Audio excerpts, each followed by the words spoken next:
Hello guys, my name is Vikram. Welcomes you to strive for progress. Topic आपको पता लग गया होगा, चलिए स्टार्ट करते हैं। फर्स्ट है सती प्रथा, जिसके ऊपर सबसे पहले बूंदी रियासत ने रोक लगाई।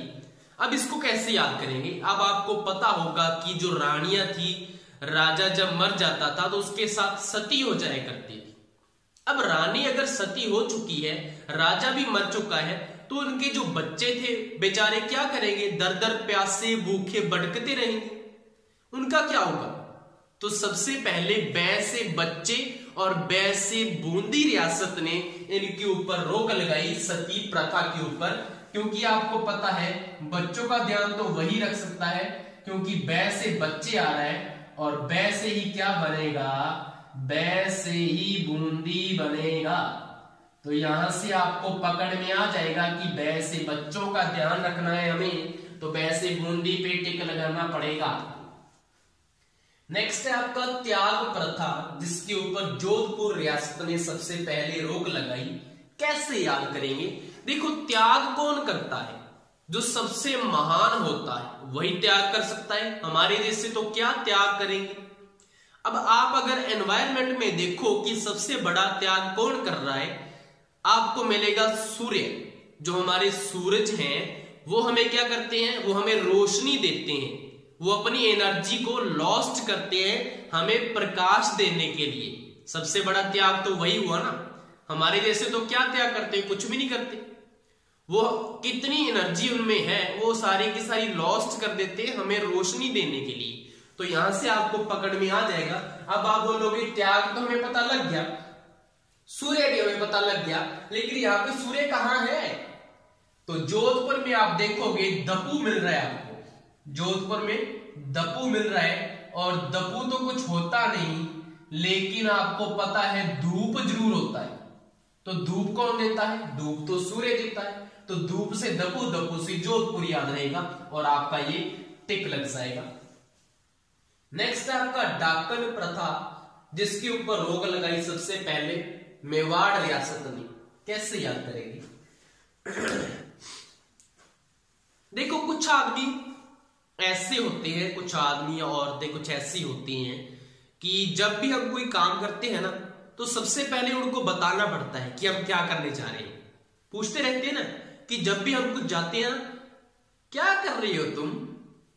कहां पे जा रही हो? अच्छा, यहां पे जा रही हो, ठीक है। तो मतलब गली गली में जब भी जाते हैं तो पूछना ही है उन्होंने कि क्या कर रही हो, कहां पे जा रही हो। तो कुछ ऐसे आदमी हो जाते हैं कि ज्यादा पूछते हैं तो उससे हम चिढ़ जाते हैं। तो एक बार मैं भी ऐसे ही जा रहा था डाकघर। मेरे पास क्या था? डाक था मेरे पास, और उसमें लेटर था, कुछ डॉक्यूमेंट वगैरह। तो गली में आदमी बैठा हुआ है जो मुझसे हर बार पूछ रही है उसने कि क्या कर रही हो, कहां पे जा रही हो।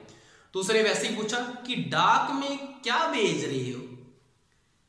मतलब इतना जंडू आदमी था कि डाक में क्या भेज रही हो। तो मैंने भी बोल दिया आगे से कि डाक में तो लेटर ही होगा ना, बादाम पिस्ते तो बेचने से रहे।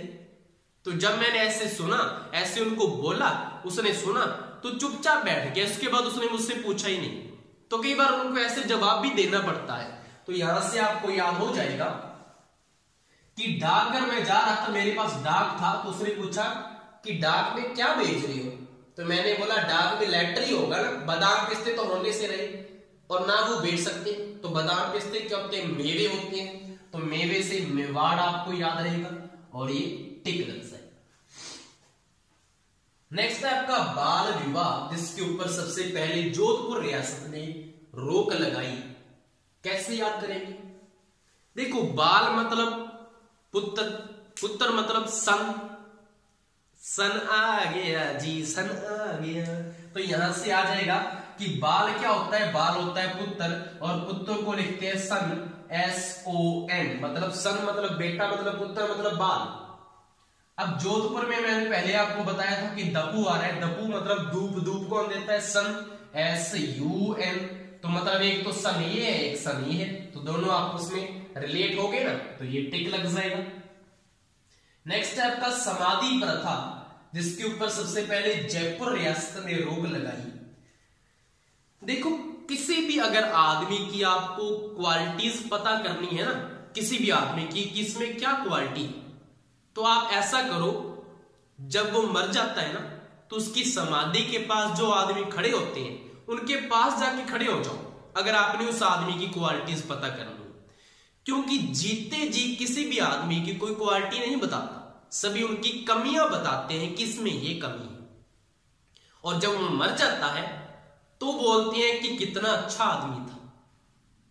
तो यहीं से आपको याद हो जाएगा कि अगर किसी भी आदमी की आपने क्वालिटीज पता करनी है तो उसकी समाधि के पास चले जाओ, वो उसकी क्या करेंगे, वो उसकी जय जयकार करेंगे कि इतना अच्छा आदमी था, इसमें तो कोई वैर ही नहीं था, किसी के साथ लड़ता भी नहीं था, इतना अच्छा आदमी था, भोला भाला सा, जय जयकार करेंगे उसकी मरने की बात। तो यहां से आपको याद हो जाएगा कि समाधि के पास क्या करते हैं, जय जयकार करते हैं आदमी की, जय जैसे जयपुर आ जाएगा, वैसे क्या करते हैं, वैसे गालियां निकालते हैं उसको। तो यहां से टिक लग जाएगा। नेक्स्ट आपका कन्या वध, इसके ऊपर सबसे पहले 2 रियासतों ने रोक लगाई, कोटा और बूंदी ने। कैसे याद करेंगे, देखो आपको पता है कि जो पहले जमाना था उसमें कन्या जो थी उसको मार दिया जाता था, आपको भी पता है। लेकिन पहले भी कुछ रियासतें ऐसी थी जिसके जो राजा थे उन्होंने साफ साफ बोल रखा था कि वध तो दूर की बात है, अगर कन्या के, अगर लड़की के एक बूंद लहू की भी निकली ना तो सारे परिवार को काट के रख देंगे।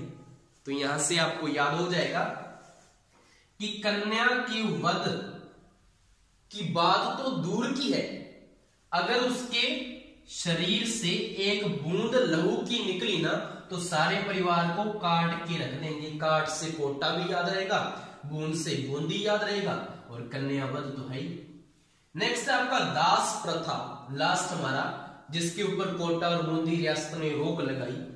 अब दास क्या होता है, दास होता है जो गुलाम होता है, जो बंदिश होता है, जिसके ऊपर बाउंडेशन होती है कि तूने यहां पे काम करना है, यहीं पे काम करना है, तुझे कोई आजादी नहीं है कुछ और करने की, और अगर काम ना किया तो तुझे दंड भी मिलेगा। यही होता है ना दास। तो यहां से आपको क्या याद हो जाएगा, देखो दास मतलब जिसको बांध के रखते हैं, तो बांध से बंद से बूंदी याद रहेगा, मतलब उसको बांध के रखा हुआ, और उसको क्या करवाया जाता है, उसको सारे काम करवाए जाते हैं। कहां से काम, कहां से कोटा, तो कहां से कोटा भी याद रहेगा, और ये टिक लग गया। आई होप सो आपको सारी के सारी प्रथा से रिलेटेड जो रियासतें थी ये सारी के सारी अच्छे से याद हो गई होंगी। Thank you.